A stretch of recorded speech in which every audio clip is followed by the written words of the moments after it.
سورت آل عمران کی آیات مبارکہ میں سے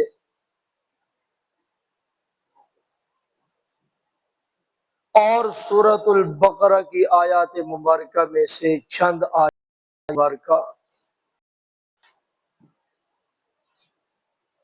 اور ذخیرہ احادیث میں سے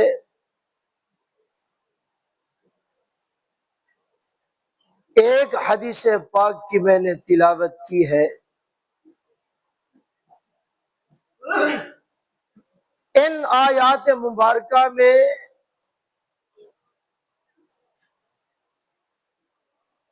اور حدیث پاک کے ذیل میں خاص طور پر صاحب استطاعت لوگوں کو حج کی طرف متوجہ کرنا مقصود ہے۔ الحمدللہ ہمارا چوتھا جمعہ ہے آج،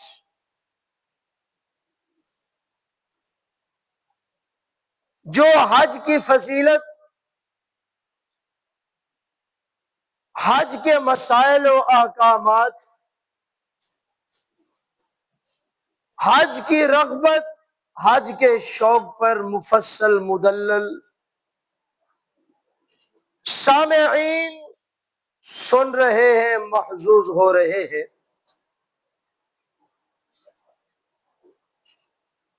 مقصد صرف یہی ہے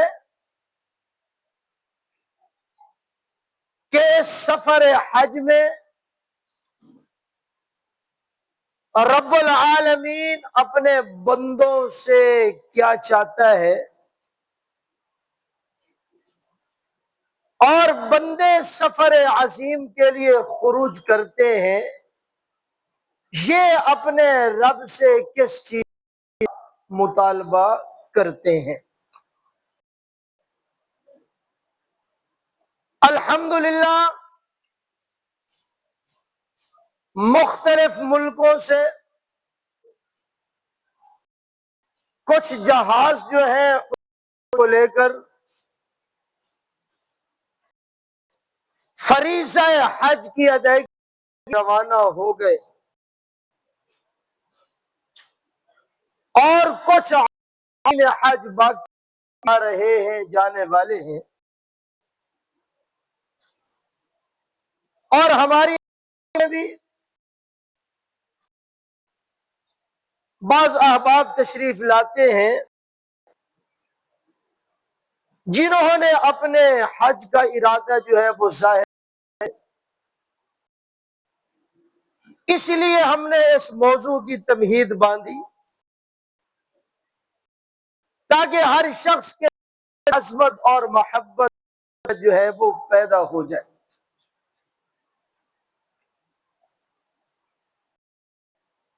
دنیا کے اندر یہ دستور ہے کہ جس کام کو انسان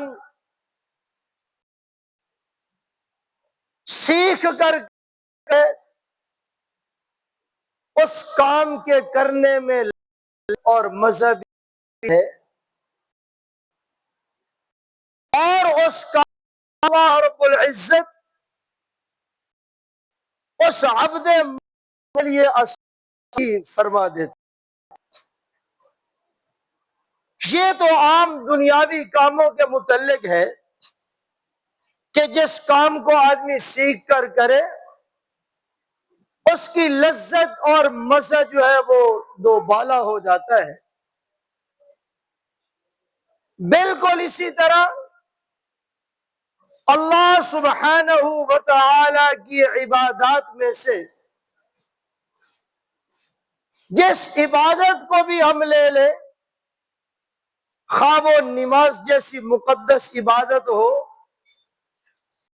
روزے جیسی اعلیٰ عبادت ہو، زکوٰۃ جیسی عبادت ہو، فریضہ حج جیسی عبادت بدنی ہو، اللہ رب العزت عبادات میں سے جس عبادت کرنا چاہتے ہیں، اگر کرنے سے پہلے اس عبادت کو سیکھ لیا جائے پھر اللہ رسول کے کہنے کے مطابق، اللہ رسول کے حکموں کے عین مطابق اس عبادت کو سر انجام دیا جائے، کیا جائے، تو اللہ تعالیٰ اس عبادت کو آسان بھی فرماتے ہیں اور اس عبادت کو شرف قبولیت بھی عطا کر دیتے ہیں۔ جیسا کہ حدیث پاک میں حج کے متعلق یہ دعا وارد ہوئی ہے کہ جس وقت حاجی محرم حج کا ارادہ کرتا ہے، حج کی نیت کرتا ہے، حج کی نیت سے نوافل پڑھتا ہے، پھر اپنی زبان پر لبیک اللہم لبیک کا تلبیہ لاتا ہے، تو اس وقت وہ بیٹھ کر ایک دعا پڑھتا ہے، اللہم انی ارید الحج فیسرہ لی وتقبلہ منی، کہ اللہ میں حج کا ارادہ کر چکا ہوں، آپ میرے اس ارادے کو، سفر حج کو آسان بھی کرے، وتقبلہ منی، اور میری طرف سے اس کو شرف قبولیت بھی بخشے۔ اب یہ دعا ہمیں بتا رہی ہے کہ سفر حج ہو یا کوئی بھی اچھا کام ہو، سب سے پہلے انسان اس اچھے کام کی نیت کرے۔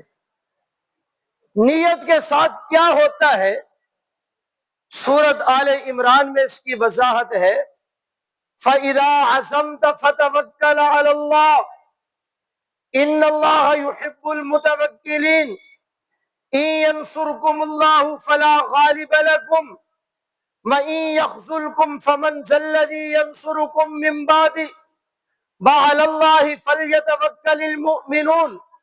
اللہ رب العزت اس بات کو اپنے قرآن مقدس میں واضح کر رہے ہیں، فَإِذَا عَزَمْتَ، اے بندے جب کسی کام کا تو عزم کرے، پختہ عزم، پختہ ارادہ کرے، تو فَتَوَكَّلْ عَلَى اللَّهِ، پھر بھروسہ اپنے رب پر کر۔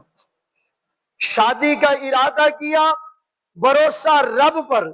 گاڑی خریدنے کا ارادہ کیا، بھروسہ رب پر۔ مکان بنانے کا ارادہ کیا، بھروسہ رب پر۔ بیٹے بیٹی کی شادی کا ارادہ کیا، بھروسہ رب پر۔ رزق حلال کمانے کے لیے اپنے گھر سے خروج کرتا ہے، بھروسہ رب پر۔ عبادات کے لیے مسجد میں آنا چاہتا ہے، بھروسہ رب پر۔ جس وقت فَإِذَا عَزَمْتَ، کسی کام کا تو عزم کرے، کسی کام کا تو پختہ ارادہ کرے، فَتَوَكَّلْ عَلَى اللَّهِ، تو پھر اس کی ڈور لگام جو ہے ایک رب العالمین پر چھوڑ دے۔ ارادہ کرنا تیرا کام، تیرے اس ارادے کو پائے تکمیل تک پہنچانا رب العالمین کا کام۔ ان اللہ یحب المتوکلین، یہ بھروسہ کرنے والے لوگ جو اپنے رب پر اعتماد بٹھاتے ہیں، اعتماد کرتے ہیں، المتوکلین، توکل کرنے والوں سے رب تعالی محبت کرتا ہے۔ ان ینصرکم اللہ، اللہ رب العزت کی ذات تو وہ ذات ہے، اگر وہ تمہاری مدد کرے عبادات کے کام میں، سفر حج میں، فلا غالب لکم، تو پھر دنیا کی کوئی طاقت تمہارے اوپر غالب نہیں آ سکتی، کیونکہ مدد اس نے تمہاری کرنی ہے۔ ارادہ عزم تم نے کیا، مدد کرنے والی ذات وہ اللہ کی ذات ہے، اگر وہ تمہاری مدد کرے پھر کوئی طاقت تم پر غالب نہیں آ سکتی۔ وَإِن يَخْذُلْكُمْ فَمَنْ ذَا الَّذِي يَنْصُرُكُم مِّن بَعْدِهِ، اگر وہ رب تمہاری مدد کو چھوڑ دے تو پھر اس کے علاوہ اور کوئی نہیں جو تمہاری مدد کرے۔ اور مومن ہمیشہ ہر اچھے کام میں بھروسہ، توکل جو ہے وہ اپنے رب العالمین پر کرتے ہیں۔ تو یہ دعا ہے جو سفر حج سے پہلے بوقت نیت پڑھی جاتی ہے، اللہم انی ارید الحج والعمرہ۔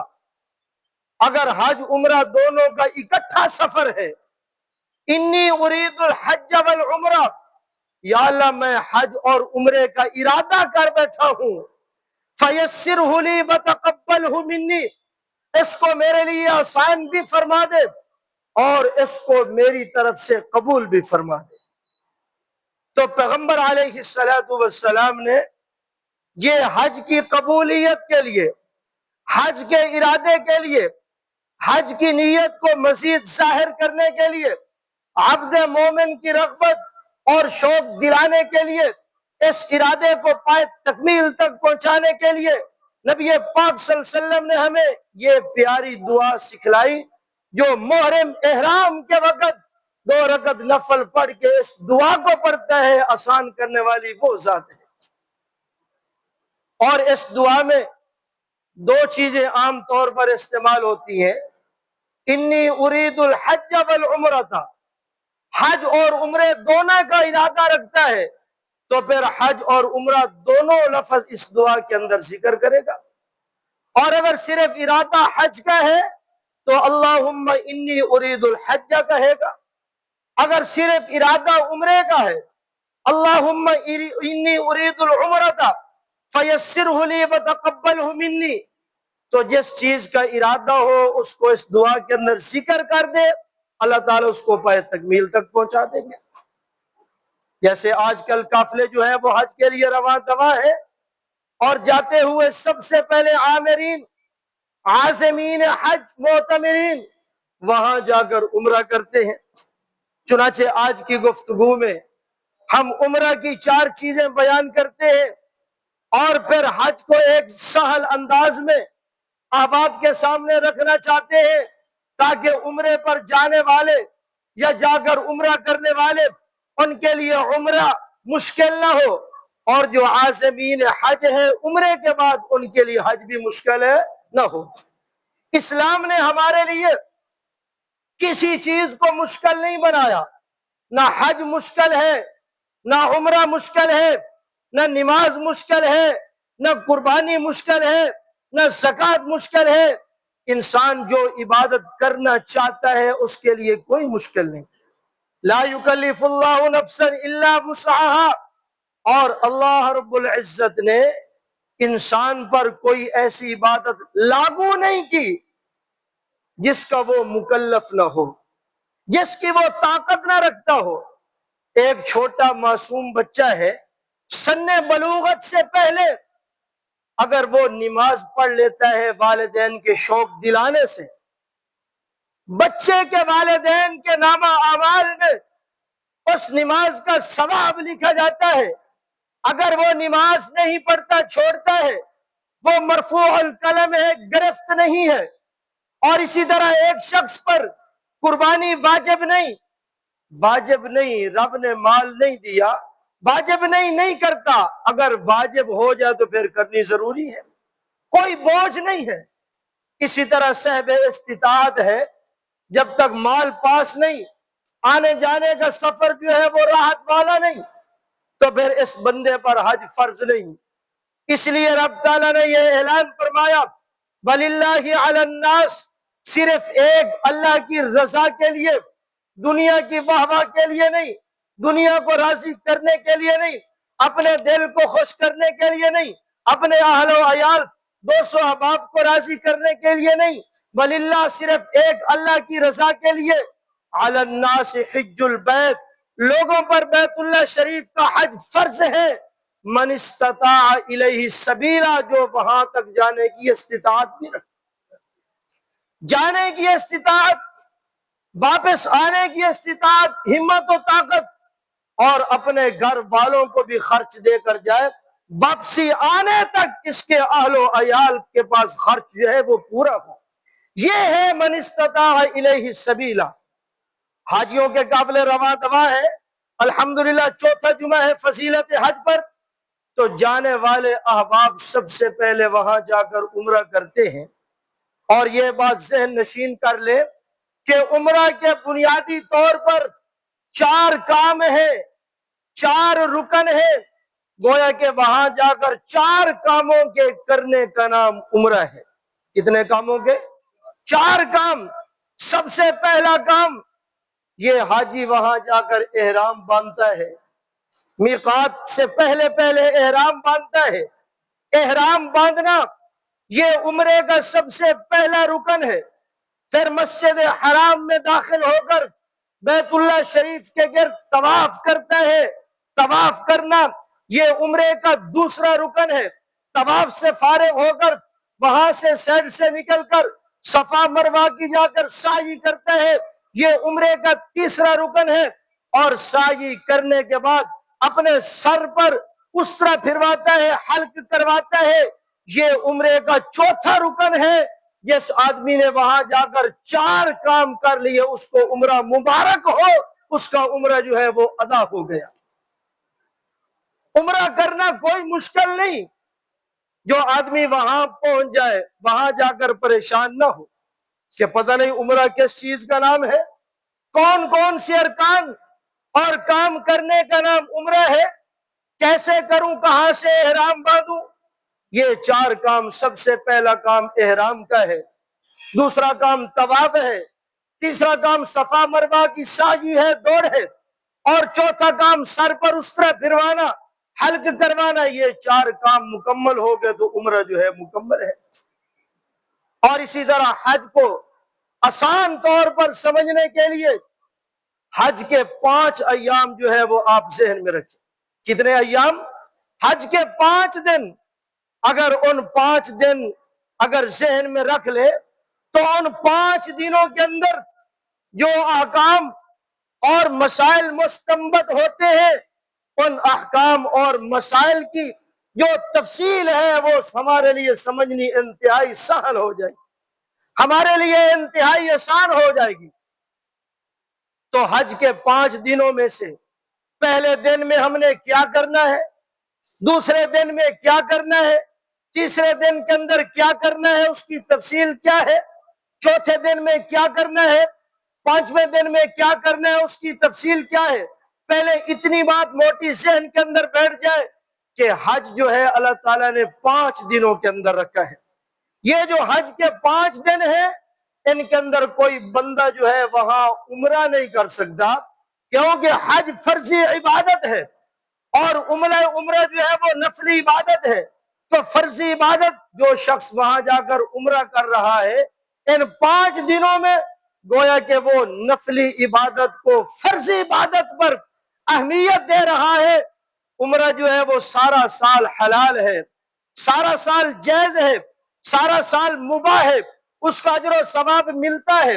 پھر مختلف ایام ہے، بالخصوص رمضان المبارک کے زمانے میں اللہ کے نبی نے ارشاد فرمایا جس بندے نے رمضان شریف کے اندر عمرہ کیا وہ ایسا ہے اس کو اجر و ثواب ان لوگوں کی مثل ملے گا جنہوں نے تحجو معی، جنہوں نے میں محمد کے ساتھ حج کی. رمضان شریف میں عمرہ کرنے والے کا ثواب نبی پاک صلی اللہ علیہ وسلم کے ساتھ حج کرنے والوں کے برابر ثواب ہے. لیکن یہ 5 جو حج کے ہیں اور عمرہ نہیں، ان کے اندر حج جو ہے کو مقام، اسی کو افضلیت، اسی کو اہمیت دی جائے گی. ان میں سب سے جو ہے 8 ذو الحجہ. 8 ذو الحجہ حج کا سب سے پہلا دن ہے اور پہلے دن میں ہم نے صرف ایک کام کرنا ہے. پہلے دن میں ہم نے کتنے کام کرنے ہیں؟ صرف ایک کام کرنا ہے. 8ویں ذو الحجہ وہ ایک کام کیا ہے؟ وہ ایک کام صرف یہی ہے کہ مکہ مکرمہ سے لے کر مینا میں ہم نے اپنے خیمے تک پہنچنا ہے. یہ 8ویں ذو الحجہ والے دن صرف یہی کام ہے، مکہ سے لے کر مینا تک اپنے خیمے کے اندر جانا ہے، وہاں جا کر ہم نے مقیم ہونا ہے. اور اس جانے کا طریقہ کیا ہوگا؟ 8 ذو الحجہ جس وقت وہاں کی حکومت اعلان کرے گی کہ فلاں تاریخ کو، فلاں ڈیٹ کو، فلاں دن کو آپ نے یہاں مکہ مکرمہ سے احرام باندھ کر مینا کی طرف نکلنا ہے، تو جو تاریخ وہ دے گی، جس تاریخ کا اعلان ہوگا وہ تاریخ 8 ذو الحجہ ہی کی تاریخ ہوگی. 8 ذو الحجہ کا دن جس وقت چڑھتا ہے تو اس وقت حاجی حضرات جو ہے وہ غسل کرتے ہیں.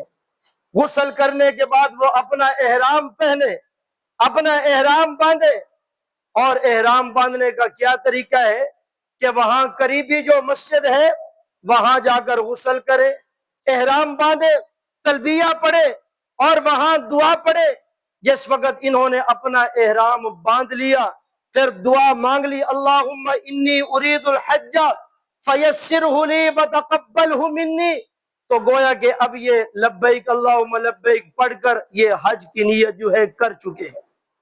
اور جو خواتین ہیں ان کا احرام وہی ہے جو ان کے اصل لباس ہے، اصل کپڑے ہیں، بس انہوں نے 2 رکعت نماز پڑھنی ہے کعبہ شریف کی طرح منہ کر کے، اور نیت باندھنی ہے، نیت کرنی ہے، تلبیہ پڑھنا ہے، یہ دعا پڑھنی ہے۔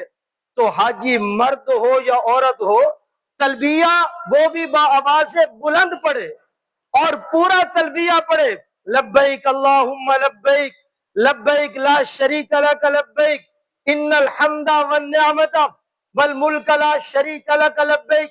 مرد ہے تب بھی پورا تلبیہ پڑھے، عورت ہے تب بھی پورا تلبیہ پڑھے، اور عورت جو ہے وہ اپنے کوارٹر سے 2 رکعت نماز پڑھ کے، دعا پڑھ کے، تلبیہ پڑھ کے اب گویا کہ وہ بھی محرمہ بن چکی ہے۔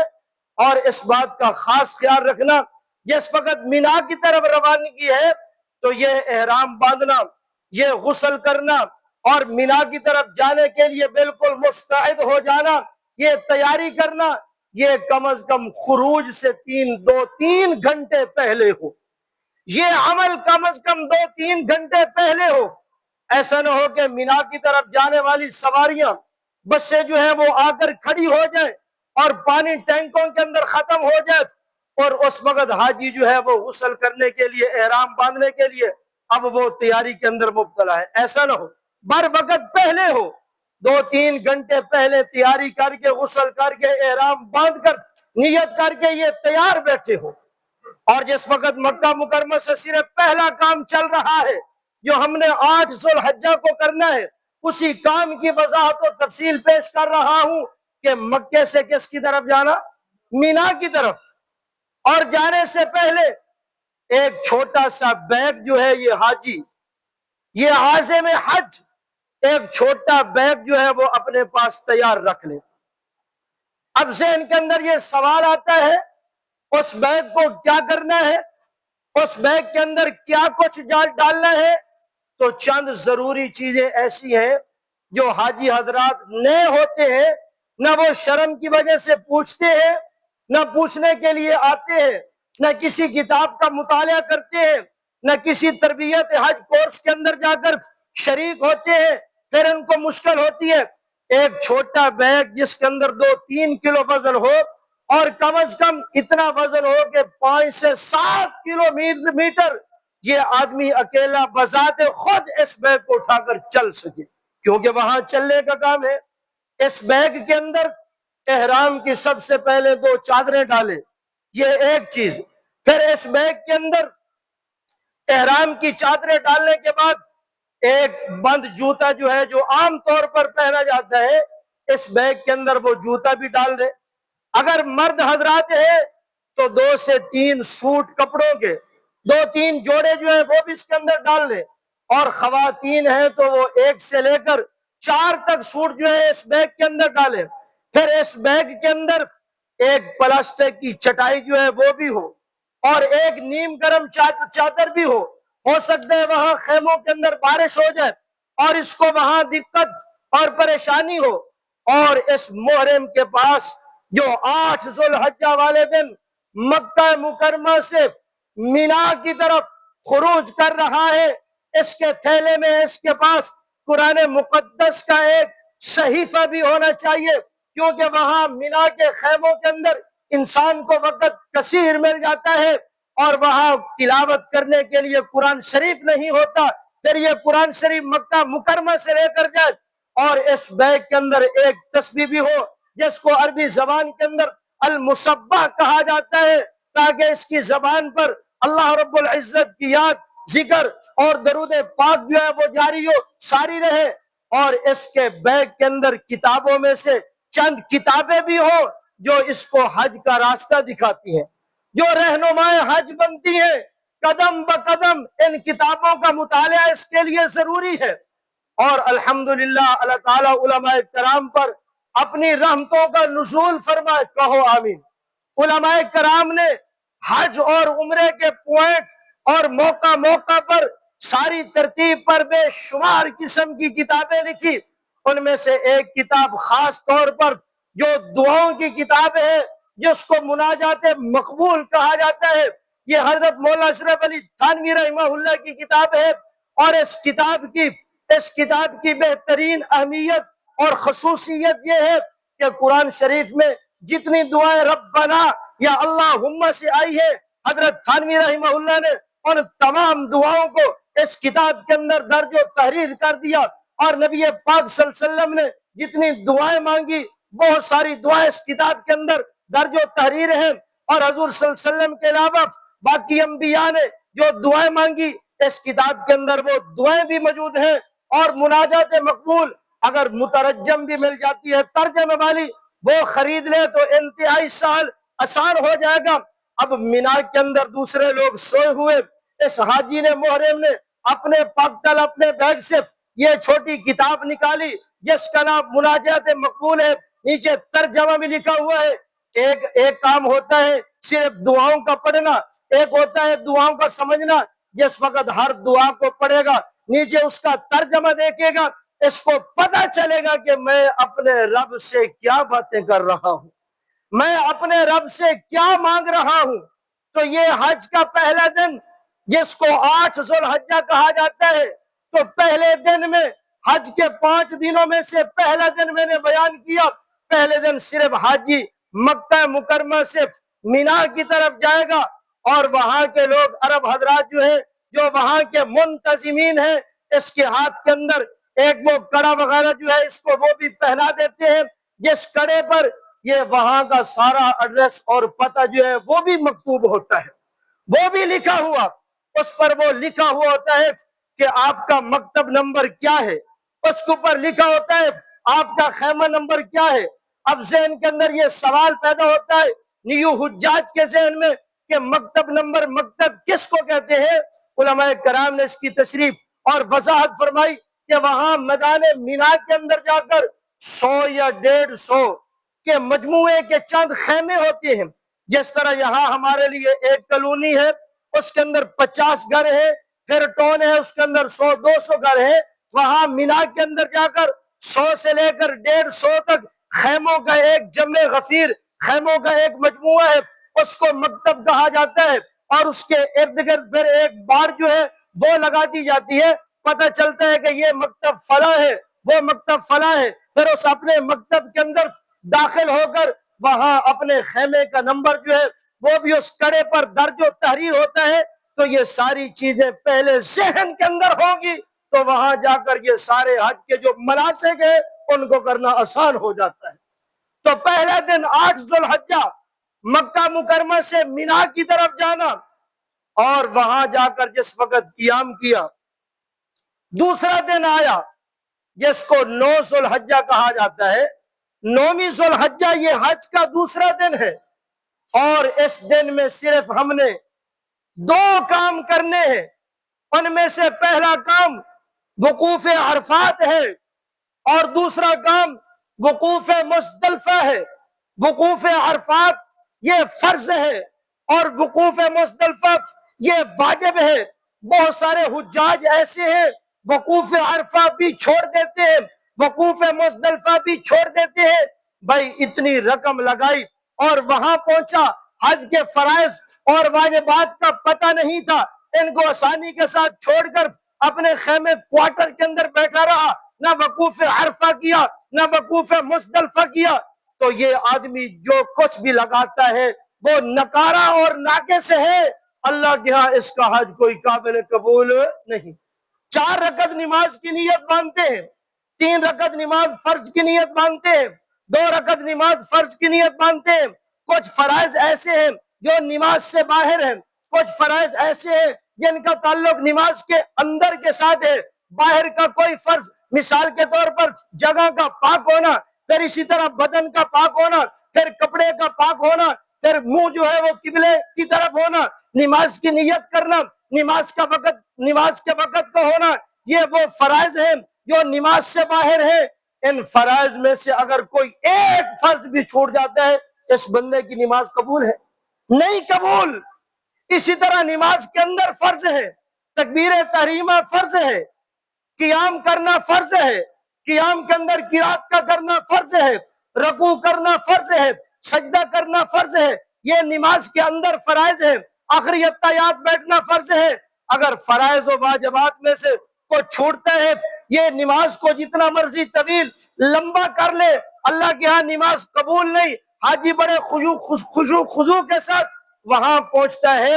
اگر حج کا فرض وقوف عرفہ یا وقوف مزدلفہ چھوڑ کر اپنے خیمے کوارٹر میں وقت گزارتے ہیں تو جتنا مرضی ٹیل لالے، سر ایڑی کا چوٹ زور، اس کا حج اللہ کے ہاں قابل قبول نہیں۔ پھر ذہن میں یہ سوال اٹھتا ہے کہ وقوف عرفہ کیا ہے؟ وقوف عرفہ کا معنی کیا ہے؟